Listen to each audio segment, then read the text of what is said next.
Sometimes we look at our lives and the circumstances that we are dealing with. We deal with when the good comes our way, we deal with that. Any of you dare say that God is not sovereign? The word sovereign means that God's not, the word sovereign means control. God controls all things.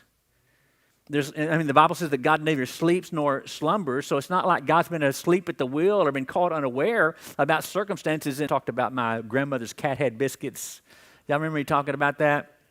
And I just mentioned that just a few weeks ago in the Sunday morning service. Again, think about all the ingredients that it takes to make those cat head biscuits. And again, for those of you that don't know, they call them cat head biscuits because the biscuits are huge. They're about the size of a cat's head. But think about it. What makes a cat head biscuits? And I don't remember all the ingredients in my individual circumstance. We see this individual circumstance. We'll say, God, I don't understand this. This is not good at all. And God said, left to itself, it's not good. But watch me work it together for good. And that's what Romans chapter 8, verse 28 is all about. When he says again, for whom, he says, and we know, that is, we are certain. Paul is saying we can know this for certain. That again, how many things? Not some things. We think, well, he's talking about the good things. No, that's not what he says.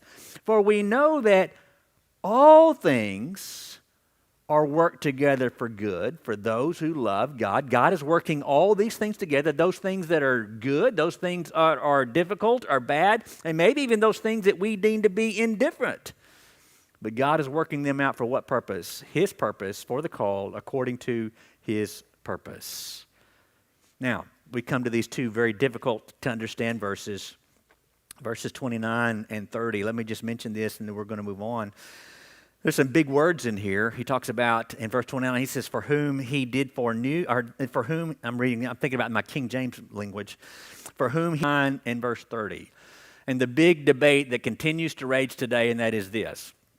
Okay, talking about salvation here, most people assume or I would be his child, therefore I am obligated to choose him. So you see the quandary there? So where's the balance there through? But then if you take the of man, how do you work that out?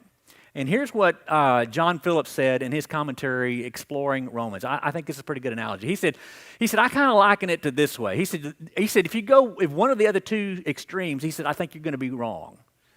But he said, here's my take on it, here, and I happen to agree with him. I think this is where I would fall in line. He said, imagine you have a chessboard. Any of y'all play chess? I'll be honest with you, I'm not. Are you a good chess player? Mark, are you a good chess player? Okay, my two boys, Kyle and Chase, they're chess sharks. Okay, they're really good. Okay, and they like playing me because they know that the game will be over in about 2 moves. Okay, because I don't even know. I barely know the names of the pieces. Okay, I know what the king and the queen is. Okay, and you don't want to lose your queen, right? Or is it the king? Huh? King. Okay, I don't know. Anyway, I know that one of those pieces is very, very important, okay? And so I don't play chess. I don't play checkers because I'm not very good at that either, okay? But imagine this. Imagine you've got an expert chess player. I mean, he is a master player, even though he doesn't necessarily control the moves of the amateur, he moves, okay? So you guys go call an appointment with him, and I'm sure he'd be happy to meet with you on that. Now let's move into the heart of what I want to talk to you about tonight in verses 31 through 39. And let's think about this. We think, again, in verse 1 of Romans chapter 8, he talks about there being no condemnation. And in verse 39, he concludes that the fact that there is no separation, that we cannot be separated from the love of God. There's absolutely nothing that can separate us from the love of God. And I believe in verses 31 through 34, verses 35 through 37, and verse 38 and 39, as he divides these particular verses, that you have 3 distinct areas. How shall he not with him freely give us all things?